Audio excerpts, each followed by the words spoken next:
This is A World on Purpose.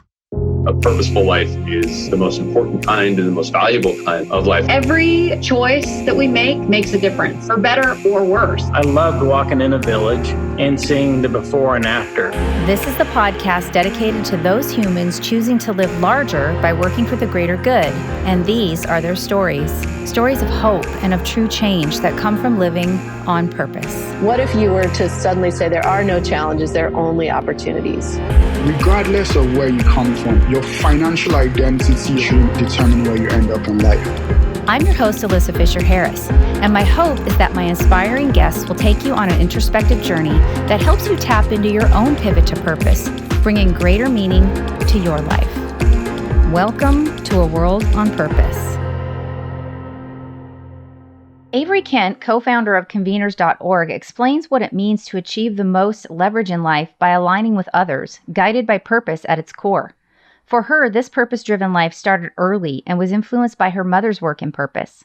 Listen to Avary share about that early influence and her accidental discovery of the early days of purpose-aligned business, and how those moments shifted her career track away from science and medicine into purpose.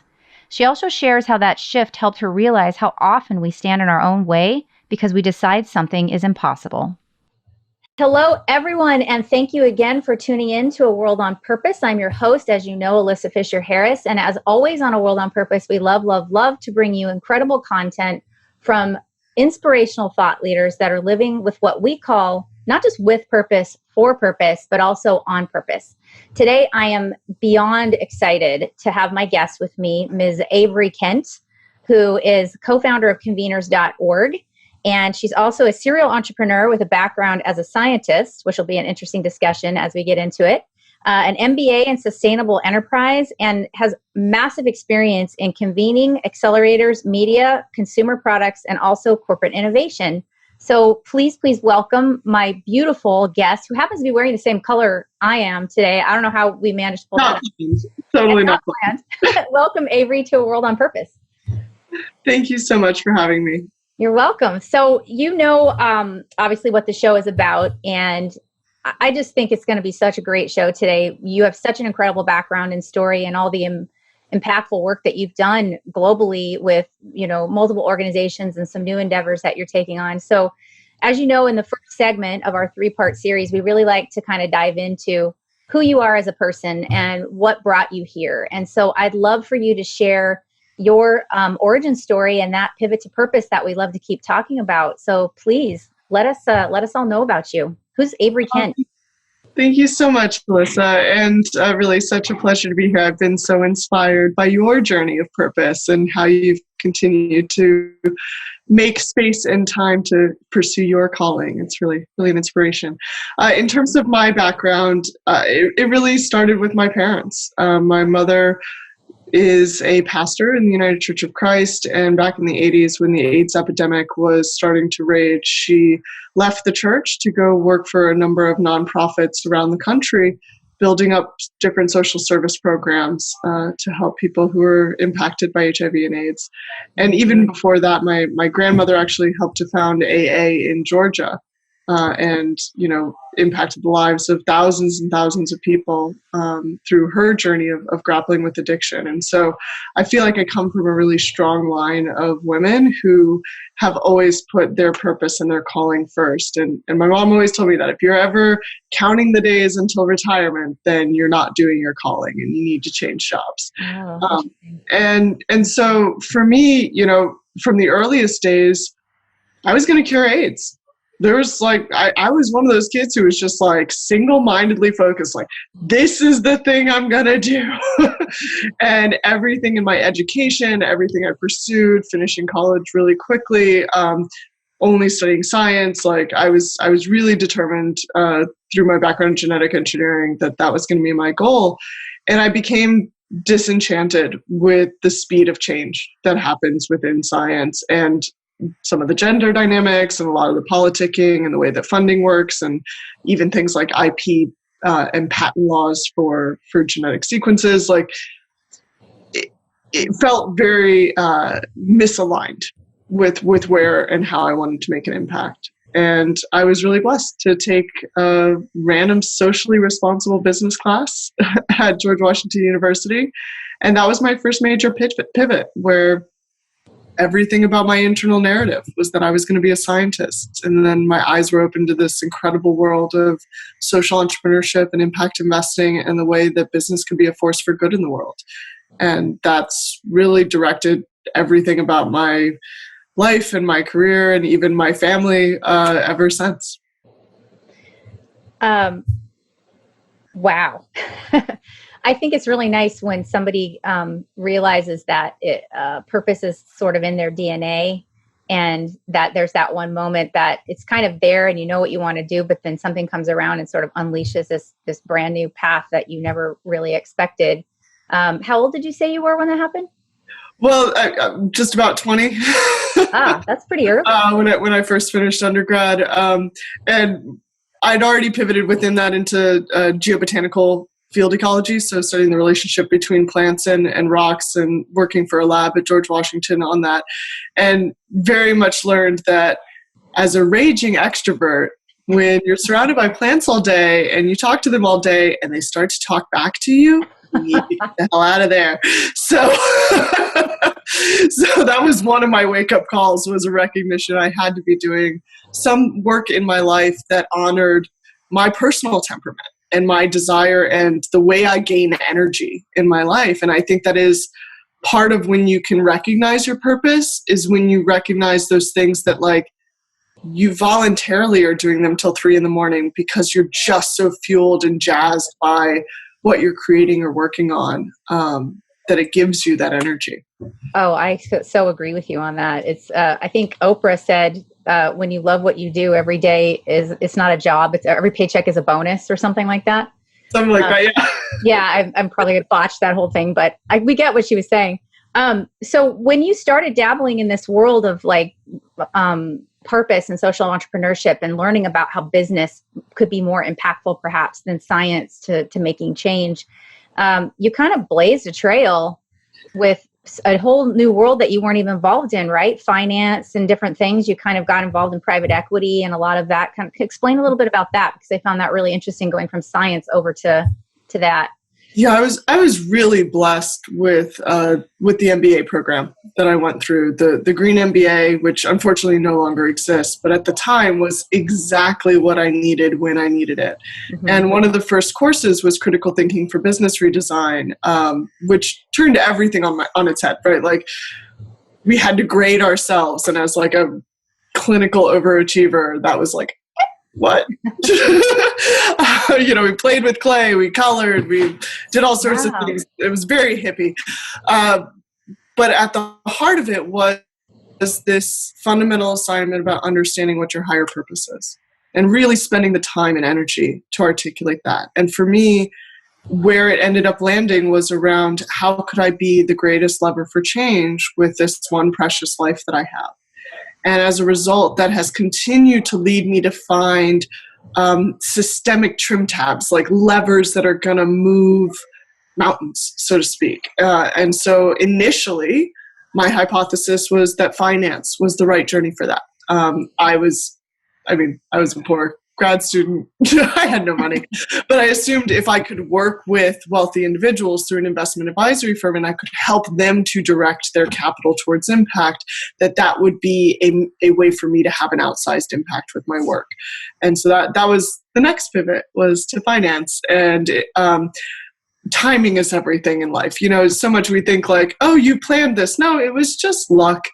The Rockefeller Foundation happened to coin the term impact investing right as I was graduating from my MBA. And there was an amazing opportunity to work with the International Finance Corporation and build a proposal for presentation for their board of directors around understanding what impact investing is. So I was able to really leverage everything I learned in terms of research methodologies, quantitative and qualitative analytics, and deploy that to this new purpose. And I think that's what I found with all of my pivots, is that they build off of one another. Mm-hmm. It's not like any of those previous experiences were wasted time or didn't contribute anything to my identity or my skill set that I couldn't couldn't leverage later on.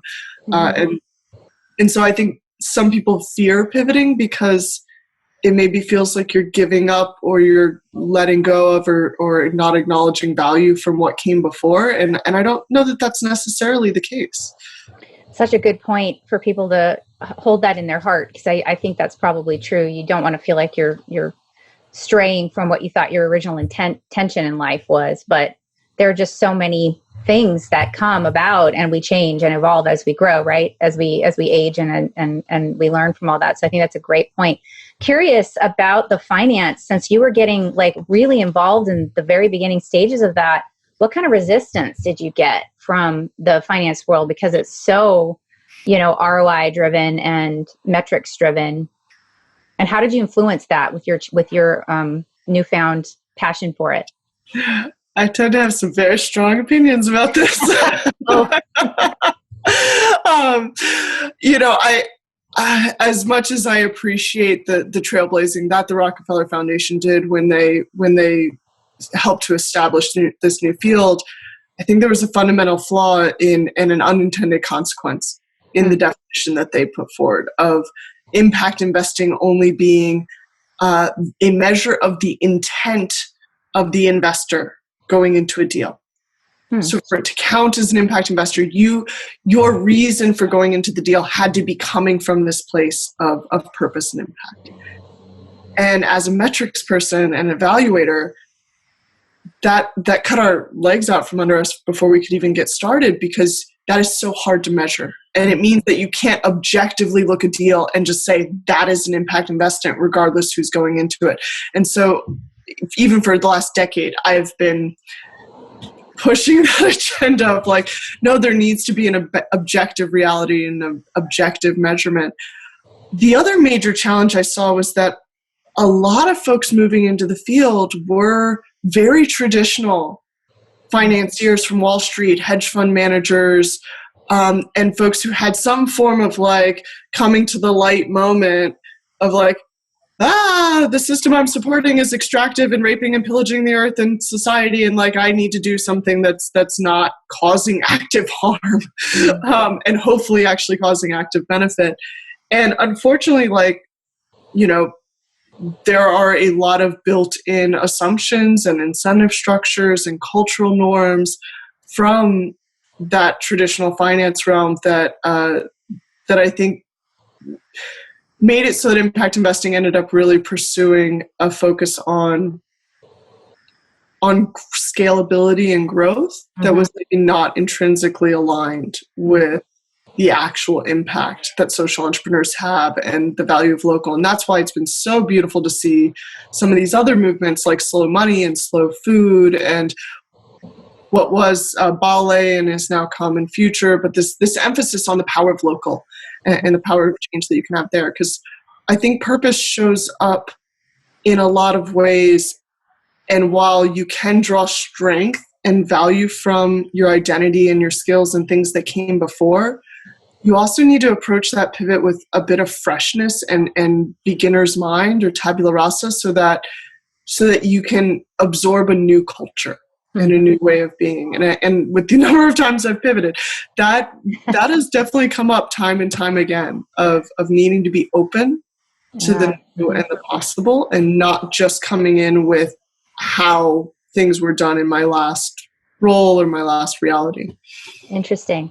Well, and so it's must be so awesome for you to have been on the forefront of all that and then to watch this amazing transformation in finance. Even investment banks and organizations like Bain Capital, taking a stand to invest in companies that are all aligned with purpose and really wanting to show that you can marry your passion with your metrics. Well, and the importance of just believing something's possible, right? I mean, I would be remiss if I didn't acknowledge my mentor who really brought me into this. I mean, there were a few of them, Ian Fisk through what's now the Mentor Capital Network and telling me to get an MBA in the first place, but also Paul Herman from Hip Investor, which stands for Human Impact Plus Profit. The first time I heard about him was in a Fast Company article. I'd snuck away to the break room in my job as a salesperson at a tech recruiting firm. And he did an article on who's the cleanest oil company. And I remember reading it and just being like, I want to work for this guy. Mm. This is someone who's forward thinking. This is someone who's building new paradigms. I want to do that. And so then I just stalked him for like a year and a half. I mean, really, like that could pay off. That strategy seemingly paid off for you. I'd go to conferences, and if he was there, I'd like make sure I was asking questions in the audience, make sure he was learning my name. I'd kind of loiter on the edges and just be like, "I'm the hip investor groupie. Can you let?" And as a result, when I was graduating, he had a job available, and it was a $15 an hour, really small project. But I was like, no, this is how I can get my foot in the door. And wow. And I think that determination of there was a study, I wish I could more accurately cite it, of a professor who asked his students, like, whoever can get the closest to contacting, I think it was like Oprah, Bill Clinton, and Bill Gates, would win a prize. And what he found was almost nobody even tried. Wow. And how often we stand in our own way because we decide something isn't possible. Mm-hmm. And so we don't even take the first baby step to try to get there. And I have a mantra. My mom bought me a plaque that's by my bathroom mirror of just, only she who attempts the absurd can achieve the impossible. Mm. That's very much my kind of purpose ethos, is like, yeah, I'm going to strive for the absurd, because even if that fails, I'm going to do something interesting. Right. Right. And you know what? Sometimes failure is your greatest evidence that you did try. I think that's a really, I love that mantra. We're going to have to put that up on the World on Purpose website and attribute that to you and your mom. It's anonymous. I'm not really sure who said it, but it's a good one. Perfect. Yes. So that's a very interesting point for us to be able to stop for a minute, because we are going to segue into, since you referenced that you've had multiple pivots, which is so cool, because I'm really excited. Most of my guests have had one or two, but you've had like a lot. And I love that you're going to be talking about that, because I think it's going to help people feel like, we're not just stuck doing one thing. So before we dive into all these other things that you really got focused on, we're going to talk about some of the actual projects that you developed, conveners.org, that you co-founded, some other organizations that you were a part of that you developed early on, and also your passion for the UN Sustainable Development Goals and how that all ties in. But before we wrap part 1 of this awesome part 3 series with you, Avary Kent, could you please tell people where they could find you? I am blessed to have a unique name. So Avary Kent, if you Google it, it's there. I'm always findable on LinkedIn. That's my number one way of connecting with folks. Great. And that's Avary with an A. Yes. Avary. Yes. So that's fantastic. So we are going to take a quick break. And for everyone who's listening, please be sure to come back and tune into part 2 and part 3 with our amazing guest, Avary Kent. I'm your host, Alyssa Fisher-Harris, and thank you very much for tuning into A World on Purpose.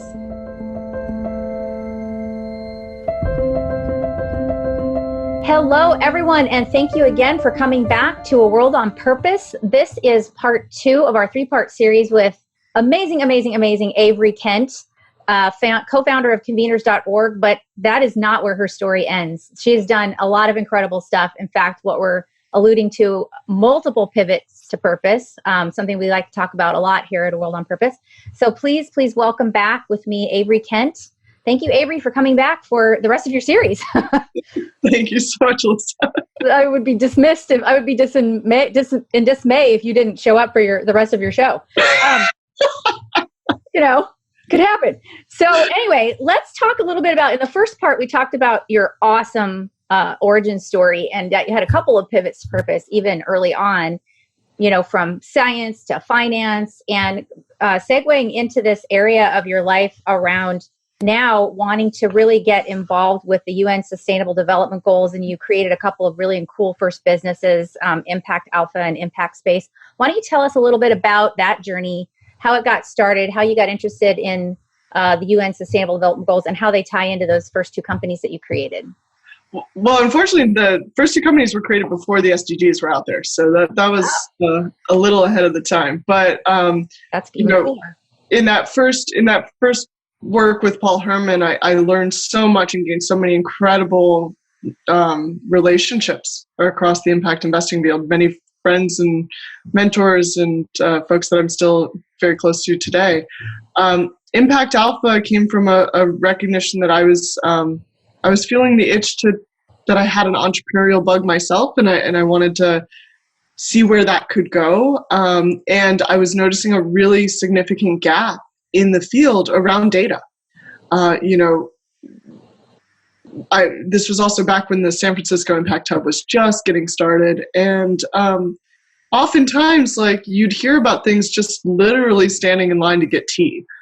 And it's like, man, why isn't there like a Crunchbase or something, some newsletter or something that's actually telling folks what's going on in the field? Because a lot of the early dismissal of impact investing was the sense that it was all anecdotes, that there was no real data, there was no real trends. And so working with Kevin Jones and Penelope Douglas, and with very generous funding from Lily Stiefel, we were able to get the kind of first pilot off the ground, and to connect with David Bank, who is to this day still the CEO of ImpactAlpha, who is a phenomenal journalist in his own right, and who recognized you can't just have data in a silo. Nobody does anything with it. Mm-hmm. And that there needed to be a journalistic outlet that was leveraging that power of data to form this like mutually reinforcing and beneficial relationship. And we were blessed to connect with Ravi Karani and Zulema Babel right as they were leaving Frontier Market Scouts. And they had produced this database called Impact Space. And in our very first meeting, I was like, hey, y'all, shotgun wedding. Like, you've got the structure, we've got the relationships to get you the data that you need. Like, let's do this thing. It took a while to actually formalize the merger, but from our first meeting, we were aligned. And I think that is always a sign that you are doing your purpose, is when those serendipitous moments come up, and where when you do put out there, I just need this, and you end up connecting with someone who has that and can bring that to the table, and that power of just putting out to the universe, like, what do you need to succeed? Mm-hmm. And when it is along your higher purpose, like, stuff starts to fall into place. And so that was a really potent experience in my life. Unfortunately, like, the revenue model wasn't quite there in the early days. And that's definitely been a trend of why I've started so many things, but then had to move on, is they oftentimes don't have the financial means in those early days. Like, I got rent, I got stuff I got to pay. And that's kind of sparked kind of moving from thing to thing. But it was always driven by this desire for connection, and how to build those relationships and really activate the power of community. Mm-hmm. Do you think that the revenue models for those early days, companies of yours, were simply because that space was not quite as understood as it is now, or embraced as it is now? Yeah, I mean, now they're doing great. ImpactAlpha is a strong, fantastic company. They're still a leader in this field. But yeah, and that's one of the, like, to touch on equity and justice and inclusion for a moment here, like, that is one of the baked in biases and that I think perpetuates inequality, is that one of the best ways to build wealth is through equity, like literal equity in companies. One of the best ways to do that is to help found them or to be an early employee. But you've got to have a lot of privilege and a lot of access to do those early day efforts. Mm-hmm. And I think that excludes a lot of people. Mm-hmm. And unfortunately, I've seen time and time again, like, especially as a female founder, capital doesn't flow to women. Mm-hmm. I mean, all the data backs that up, right? Like, it flows to privileged white guys.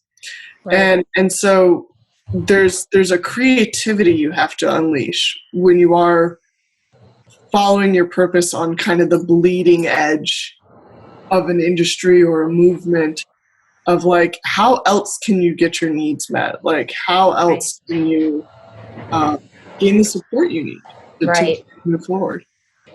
Right. I think that's a great place for us to talk too about how that really translated into your passion for, and I'm going to laugh because there is a garbage truck showing up outside in the middle of our podcast. And there's nothing I can do about it. So we're just going to let it go by. Sorry. 2020. Right. This is the real world. This is authentic and genuine, folks. There's nothing you can do about it, but please disregard the garbage can in the background. They're not usually here at this time of day. Anyway, it's to get to the point about marginalization and, obviously not just women, but marginalized communities, people of color. I mean, it's been obviously a huge problem for a long time. And so I'm guessing that that's partly where your passion for the UN Sustainable Development Goals came about, because the whole mission was to hopefully end that kind of insanity. Yeah, I think my passion for the SDGs really arose from understanding the value of frameworks, right? That as a lifelong lover of sci-fi, I've had a book club going for like 10 plus years. So often it's easy to live into the dystopian future of like, what's going to go wrong? What are we trying to avoid? What do we hate? And that really messes with your psychology, right? Because it primes you to always notice those things. And what I loved about the SDGs when I was first exposed to them was starting to build a vision of the future we want to live in, right? What does it look like to be in a world without poverty? What does it look like to be in a world without the same level of inequality we're addressing today? What does it look like to not have people hungry or lacking access to water? And so I thought that was really potent, and very quickly found my alignment around SDG 17, partnerships for the goals. Now, when you go into the targets within the goals, SDG 17 is actually not at all articulating the work I do in the world, but I think that's because they missed the point. That it's not just partnerships as a means to an end. It's that partnerships in and of themselves are the way you would address adaptive complex systems. From starting in a very reductionist, like genetic engineering / love of physics, working with Bruce McKenzie and the Systemic Development Institute and being trained in complexity theory, really opened my eyes to like, oh wow, like so much of what we experience in daily life is the emergent property of all of these variables moving around and interacting with each other. And while there can sometimes be intention, a lot of times it's unintended consequences that causes these things. And so for me, partnership for the goals, like no one person is going to end poverty. No one company is going to end hunger. No one country is going to be able to end structural inequality. Right. It requires us working together across all of these because they're all interrelated, right? Education, well, you can't learn if you're hungry and you don't have clean water or feel safe, right? Or, like they all go together. Right. And so I am sad that they structured the framework as this grid. I've seen some other visualizations that are really powerful, recognizing like truly the systemic interplay between the SDGs. And I think those can help people grapple a little bit more that like 16 and 17 are actually enabling environments around the others, and that they're not just like go from 1 to 17 in order and you're going to achieve world peace or something. Well, I think that is really profound. And again, folks, I'm so sorry about the garbage truck. I'm trying to mitigate the sound. So out of this really incredible realization that you had with the UN Sustainable Development Goals, this is where you kind of had the green light with one of your other co-founders for conveners.org, right? Let's touch on that a little bit, because I know that was one of your other awesome pivots. Yeah, so that's been my most recent company, last almost 7 years of my life, working with Topher Wilkins and Sarah Joy Pond over the years. Coming together around, once again, back to that higher purpose, right? Like, how can I have the most leverage with my life? And recognizing that both convening and accelerator programs serve as these system amplifiers, right?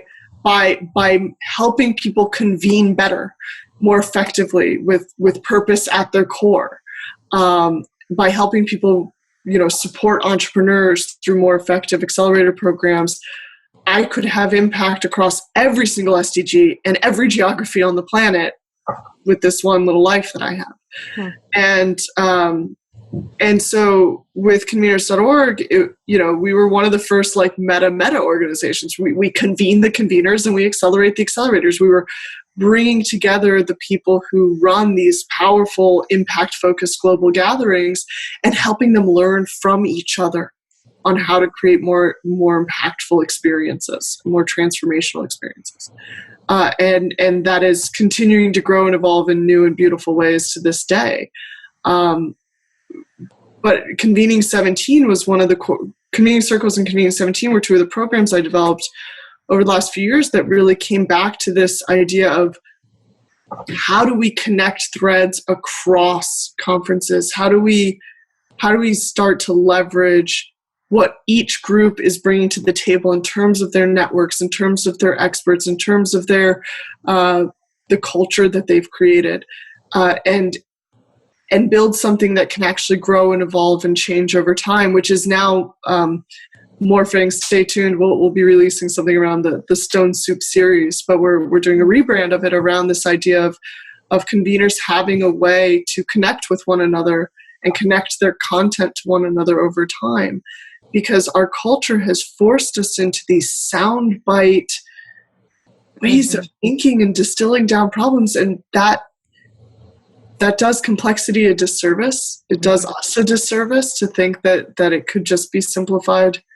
to like one issue or one solution.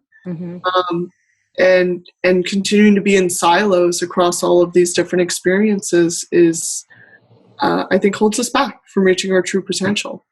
And I laugh because funders really don't deploy capital to SDG 17, and they don't deploy it towards enterprise support organizations or ecosystem building initiatives. There's a few outliers there, but by and large, they feel good because they've directly installed some wells in a specific town, or they've, fed a certain number of kids.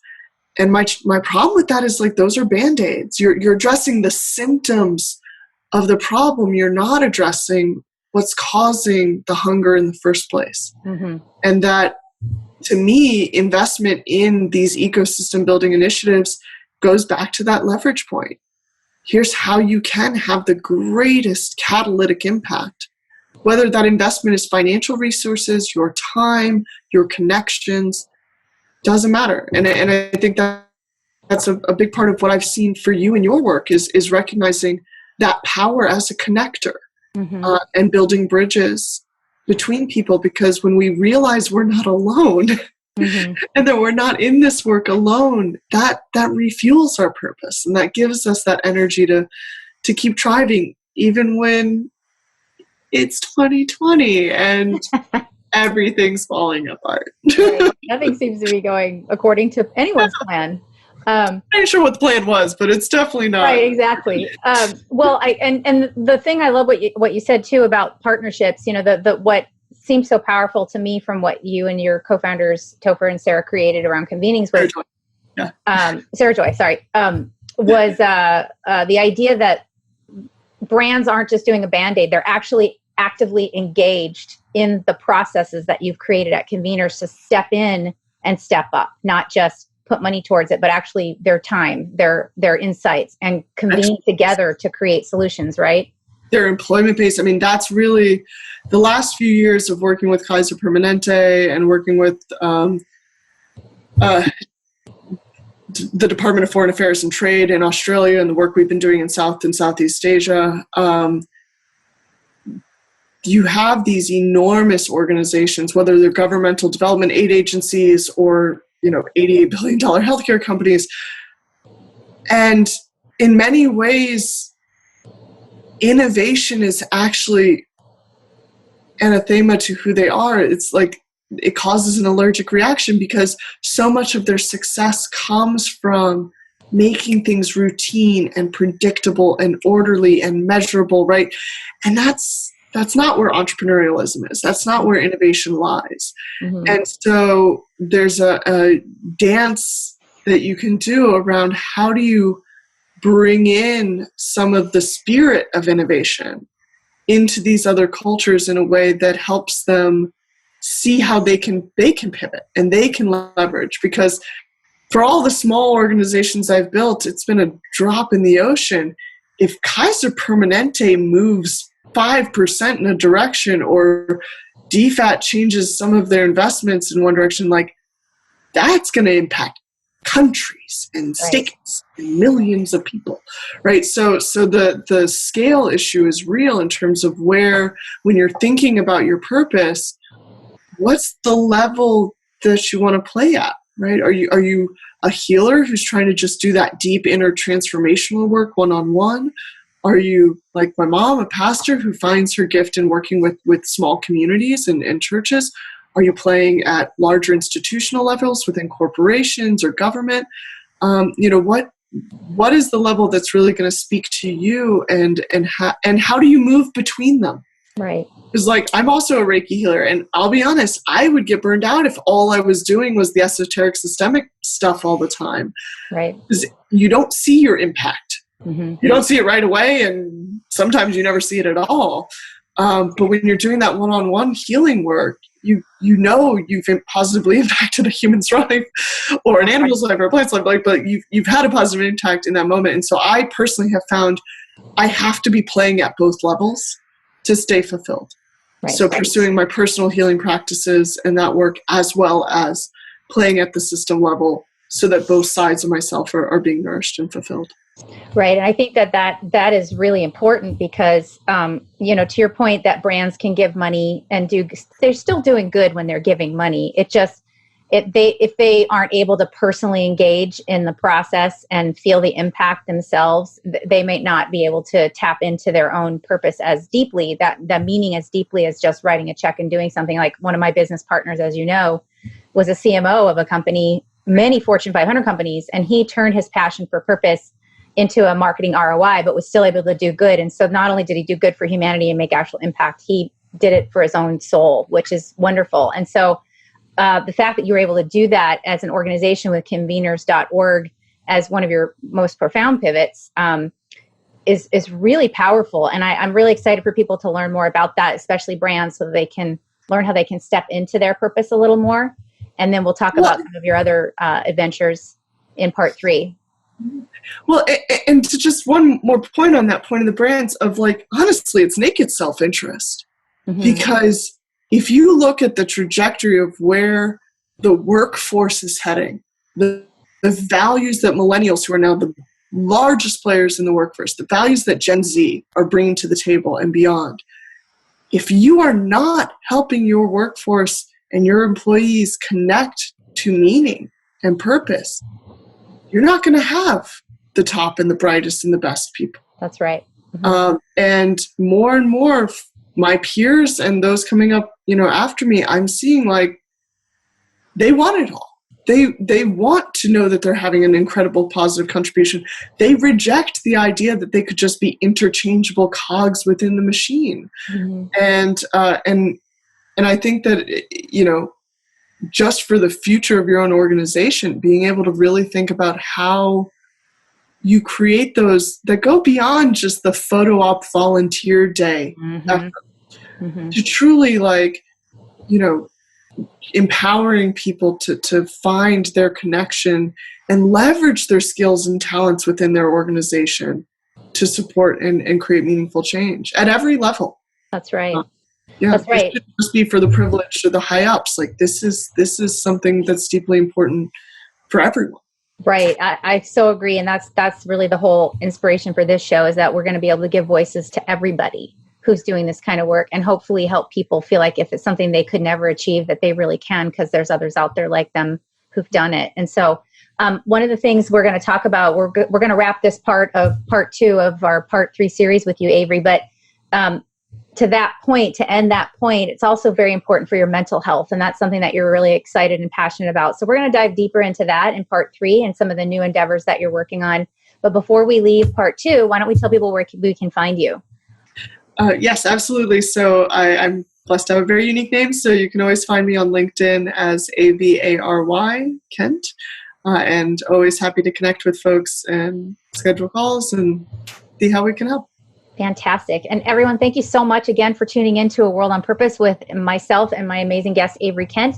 Please come back to listen to part 3. She's got not only a unique new pivot that she's making around mental health and human health, but also her family story. She has a really incredible, unique family that I'm very excited to talk about. She was actually featured on, I think it was Good Morning America recently. And so, yeah, it's GMA. So we're gonna get into that in part 3. So please come back and tune in with us, part 3 of our part 3 series with Avary Kent. Thank you so much.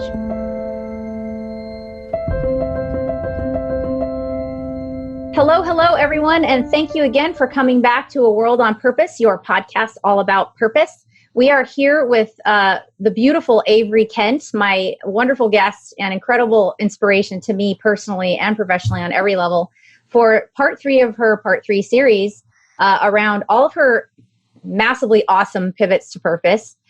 We talked a lot about her origin story in the first episode, the first segment of her series, and then part 2 was all around the actual impact and companies that she's created. So be sure to go back and listen to those.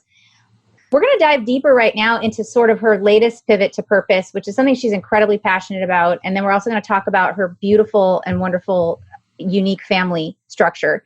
But first, Avary, welcome back. Thank you so much. It's a pleasure to be here. Thank you. I'm just so happy you're here. It's just made my week. So mental health.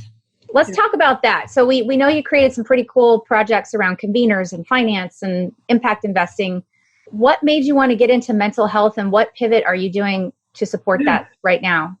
Yeah, so it's been a real honor to be working with Kaiser Permanente around new mental health support programs for business leaders and founders in particular.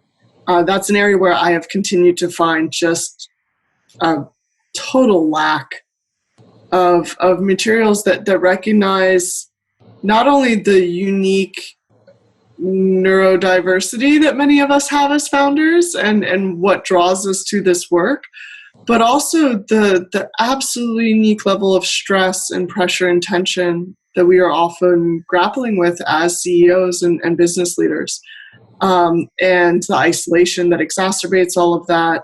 And so with our most recent program that we ran in partnership with ICA here in the Bay Area, we ran a Resilience Lab Accelerator program.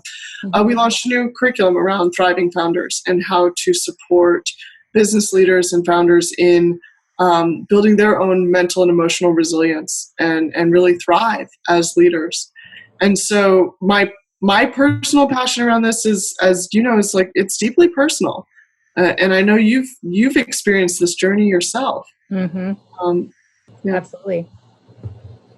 So let's dive deeper into that even, because one of the things I thought that was so profound about your information that you shared with me with this project was a concept I actually hadn't heard of.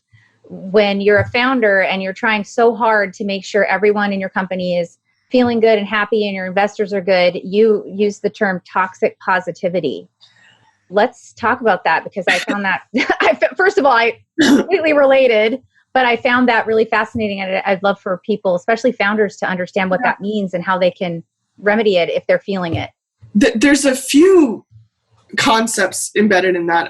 One is called impression management. Mm-hmm. So it's this idea of the lack of mental and emotional safety that you have as a leader, because oftentimes you're having to manage the impressions of your board of directors, your investors, your customers, your team. And as a result, sometimes it's only your family and maybe a few friends where you have that pressure release valve to be authentic in expressing the pressure you're under and the stress you're experiencing. And stress, I think there's a misconception. Stress is both negative and positive. Mm-hmm. It is actually physiologically just as stressful to be riding a high because you just closed, $1 million deal as it is to be looking at your bank account and realizing I don't know how we're going to get through the next 3 months, right? Both of those physiologically are creating flight, fright, and freeze chemical reactions. And so impression management's kind of at the base of that. and it encourages folks to do what's called masking, which is anybody with a non-neurotypical way of being in the world is usually familiar with this concept of masking, of like you put on a show, you put on the mask that that enables people to see what you want them to see, not necessarily what's really going on underneath. And I think that is also deeply interrelated to this idea of toxic positivity, because oftentimes going to other non-founders or business leaders, their reaction is to just say, oh, just think positively, or just, put your best foot forward, or just try. And it's not even a lack of empathy. It's literally a lack of shared experience, that they haven't been there. They haven't done that. They don't totally understand what you're going through. And so a lot of the work I've been doing is around founder circles. How do we create peer communities that aren't just about safe mental and emotional spaces to be vulnerable, but are also about the problem solving and the tactical level of like, how do we genuinely help each other?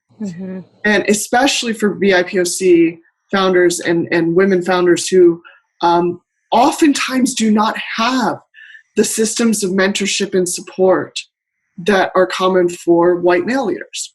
And I'm not the first to think of this, YPO, Vestige, Tendril. There's a whole lot of groups that do these kinds of forum methodologies, Ekin Green, many others, Runway Project. Like, I haven't invented anything new here, and I don't want to present it as if I had. But the gap is so huge, and the need is so massive that there need to be multiple players playing in this space. And where I'm so excited to be working alongside the incredible team at Kaiser Permanente is that there is a unique opportunity to leverage a lot of their clinical experience and methodologies to, I think, offer a different take on some of this support. And our hope is to be able to produce materials that can support business leaders, whether it's on a self-directed journey or through a cohort experience, or just through these kind of founder circle frameworks. Like, how do we help folks really connect with peers who have been there, done that, have lived that, and who, when you say you had $600,000 evaporate overnight, they know what that feels like. And they're not going to minimize your experience, your pain, your stress, your emotions, because they know what it's like, and they've been there.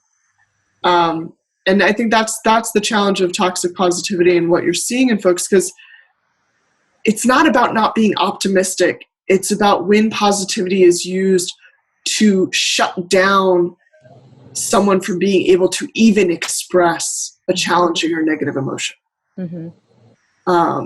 And it's not that mindfulness and other wellness practices and things aren't going to help, but we also have to be able to be real when we are feeling pain. And I think that's the isolating factor of being a leader, is that so often, whether true or not, we construct a temple of solitude and an isolation experience where it doesn't feel safe to share those parts of our journey with others. I think this is going to be really profound for people to participate in. Do you find that there is a difference in, you mentioned women leaders specifically, obviously need mentoring and support, but I happen to be in a partnership with mostly men, and uniquely, they all have a pretty high level of emotional intelligence, which is very rare. And so I'm fortunate that we have a safe space where we all are able to share that courageous vulnerability and talk about when things aren't feeling good or going right, both personally and professionally. But do you find that the way men or women receive the work that you're doing is different? Because it's sort of like the stigma of men not being vulnerable, but women also not being able to show that vulnerability because they have to compete in a man's world. Like, how do you navigate that? And what are you finding in terms of people turning up for you with this curriculum? Yeah, I think that is true. And there's cultural dynamics to that as well. As you're working with more diverse communities. That is a factor. And I think it is something that our culture and society layers on. I think maybe to tie it a little bit to some of the family stuff, that, you know, the premises of society that women are the emotional beings doesn't just hurt women. It hurts men because it forces them into a toxic masculinity frame of being these two-dimensional characters that don't acknowledge and respect their rich inner life and experience. And so I think that, like, I've been really blessed to also have the support of my family in with men who reject that notion that they have to be two-dimensional and that they have to be aggro all the time, and who can revel in their role as fathers and seeing all the ways that they can show up in nurturing and nourishing our family. Mm-hmm. But also sometimes they need male-only spaces in which to do that. Mm-hmm. Just sometimes we need female-only spaces in which to do that, or mothers-only spaces. I think there's a fit flare, kind of sine cosine wave dynamic here of, like, we both need smaller communities where we can dive deep into sub-attributes of our identity and connect with others who share that. And we need integrative and diverse circles where folks can cross those bridges as well. Mm-hmm. And how we, start to find more ways for both the subparts and the whole to come together. That's a design challenge I'm currently sitting with, and one that I'm very excited to keep working on and how we can do that. Well, I really want to get into your family, since you mentioned your family. Before we do that, how would people be able to participate in these circles? And is there a website available yet for the project? This is super, super early days, friends. And so we just ran our first pilot with ICA and the Resilience Lab Accelerator. Our hope is to run a few more pilots in 2021. But if you follow me on LinkedIn, whenever something does go live, I will absolutely be posting it there and recruiting folks. And if you are one of these folks who is a little bit more interested or curious about the building phase of things, please reach out, because I would never presume that me or even our small team has all of the right perspectives. And so being able to test our assumptions with other founders, to be able to, tie in other stories. We are actively looking for stories of founders who have faced a mental health challenge and found a way towards the other side and are open to sharing that. So yeah, I think it's just a matter of, like, we're building the plane while we're flying it, and that's a unique phase in any product's development. And so yeah, so there's still a long way to go as we build this. That's still really exciting, because now you're on the ground up of something that's probably going to be yet another. It's my favorite place to be. I know. I think you're like a perpetual. Bored. You're the perpetual innovator. Like, starter. Build it and then give it and then move on to the next. I think that's great though. So let's talk a little bit about family. I haven't really had any of my guests yet talk about family, which I think is important, because we are still, even though we're professionals and we're all living our life on purpose and we're doing these great things for humanity, we still have our own personal lives and our own things that we're doing. And so I would love for people to really learn about your family. It's a beautiful story. And I think it's really profound for people to know that there are many ways to have a family, including how you do yours. So please share that with everyone. It's definitely not the thing that I thought was going to, lifelong goal as a mother who listened to NPR, like, obsessively. I was like, oh, one day I'm going to get on NPR. Never thought it'd be about my family choices versus like my career. But goal achieved. I can die happy, or at least my mother can. So the rundown is basically that my husband and I have been together for about 10 years. And when we were starting the process of thinking about having a child, we really knew we didn't want to do it alone. We don't have family out here in the Bay Area. Our family's on the East Coast in Oregon. And we knew we weren't going to be able to draw on support that even our, my sister-in-law and others, have been able to to have by living 10 minutes away from the grandparents, right? And simultaneously, I'd been in a long-term relationship with my now co-parent, David J., who's the founder of the asexuality movement of AVEN, the Asexual Visibility and Education Network. And he, to preface that, an asexual is somebody who experiences little to no sexual attraction or desire. Mm-hmm. And he and I have also been in a relationship for the last 10 years. And for the outside, that would look like just, probably a really intentional friendship. But it was a level of partnership in its own way. And so as Zeke and I got engaged, David and Zeke started really investing in their own friendship and their own relationship. And then, even then we were like, hey, David, you've talked a lot about wanting to be a parent and like not really knowing how that was going to happen for you. And so can we talk about that? He's like, yeah, let's wait till y'all get married. Like, let's, and he was a supporter and part of our wedding. And then, shortly after we got married, we knew we were about 2 to 3 years from when we wanted to have a kid. And we rebroached the subject and said, hey, we really want to talk to you about what it would mean to build a family together. Mm-hmm. And just to throw more jargon at people, we're also aromantic, which means that David and I and David and Zeke have never experienced any romantic feelings or for one another. There is deep love, but it, maybe is more better classified as like brotherly or sisterly love. Mm-hmm.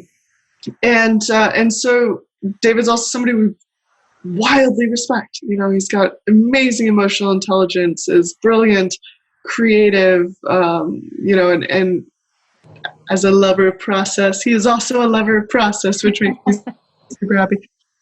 And so for about 3 years before I got pregnant, we very intentionally planned what would it mean to be able to build a family, and explored everything from, at the time he lived in New York, so everything from like Uncle DJ who lives in New York and we see on occasion, and like similar to kind of what we have actually with a lot of our friends, all the way through to like legally adoptive father and full parent and guardian and having custody of our child. And through that journey, we ended up landing on the full legal route. And so my daughter, Tavi, has 2 dads, and we couldn't be happier. And I would also say, I do not believe we have solved parenting in any way.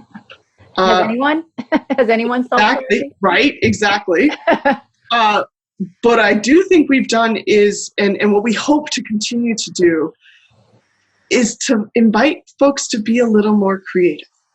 Mm-hmm. And to recognize that the kind of nuclear family scripts that many of us grew up on don't serve us very well. Mm-hmm. And that there are ways through intentional communication and design that you can build the life and the support system that makes sense for you.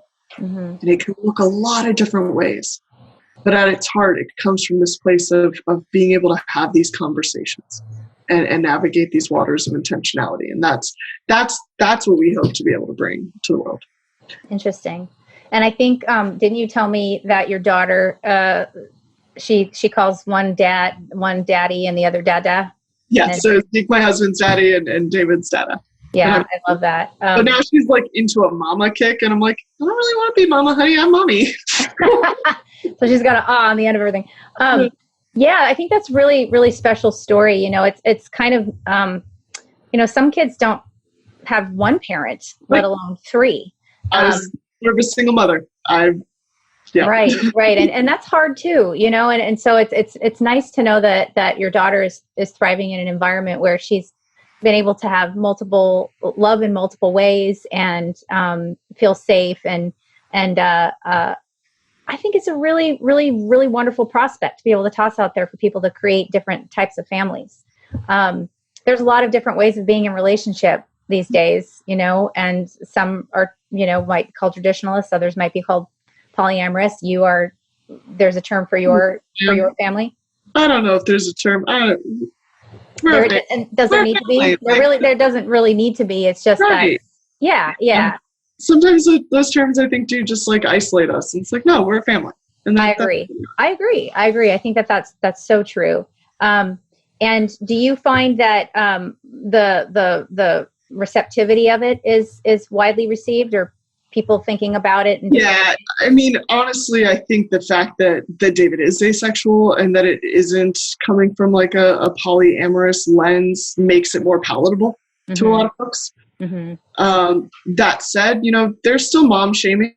Absolutely. Like, yeah, that I value my career more than my kids, that I, value my hobbies and my things like fire spinning and stuff, sewing and things I love more than being a mom. And that there's a lot of really hard narratives and judgment and jealousy and shame that I have not seen similarly reflected to David and Zeke.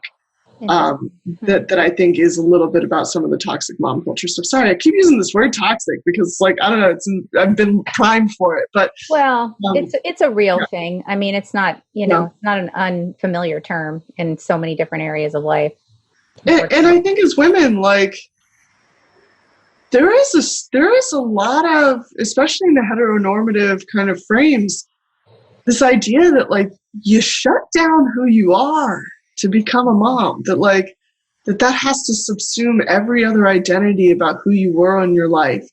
And I think it does a disservice also to women who don't want to be mothers. That somehow like you're not valued as much if you don't have this identity. And all of that I think is just like we're human. We're people. We are multifaceted. We have curiosities, we have love, we have interests, we have creativity, we have passions, we have work. If your work is your purpose, you know what I mean. You don't give up your job, right? Like you want to keep doing it, right? And so I think a lot of my journey around pivoting in my career also is part of what gave me the strength as an entrepreneur, like to feel like, wait, I could write my own script. That I could invent what was the system that was going to work best for me, that was going to give, and that at the heart of it is actually my best interest for my daughter. Right. And that like we get more sleep. Zeke and I get date nights. We got date nights, and she was like, I'm bragging. This is horrible. See, this is the problem. This is why I struggle to talk about it, because so often it gets perceived as like, oh, you're just rubbing in our faces that like you get time with your husband or like you get time to play. And it's like, no, it's just what's possible. And my daughter, like, we can tap out. And as somebody who came from a abusive household as a kid and who, had to do a lot of healing and journey work around that to really come to a beautiful place with my father in our relationship now, like, I can tap out when I feel that rage coming up. She doesn't have to be the container for my own emotions, right? And like that was actually a big driver. This was wanting to break that cycle so that she had a really healthy, happy, thriving childhood. And I think we're succeeding in that, Yeah. And she's getting a role model of seeing that as a woman that she can build a life of passion and love and purpose and inspiration of all her own, and that you can do that together, but you can't do it, you got to do it in community. Right. It may not look like this community, but we're social creatures, right? Like we need support. And so whether that's extended family, whether that's more intentional conversations with your friends, there's ways you can build that love and support and trust and network together. Yeah. I think that's so true. And, I mean, my hope, and I think yours is too, for the world, anyone who has a hope for humanity, is that we really love one another as human beings, as the way that you live your life, as long as it's not hurting anyone, then just acceptance. Like if it's making you happy, it's making a happy home, it's making happy adults, children that are going to turn into adults. And everyone is feeling thriving in their environment. I think that that's really important. Avery, we're unfortunately at the end of our show, which is, I'm so disappointed because I'd rather talk about so many more things with you. But there was one thing that you had sent to me in your notes when you were part of the Happiness Institute. And I mean, a lot of this centers around happiness, finding your purpose in work, finding your purpose in family, right? You want to tell us what that quote was that I think everyone should hear?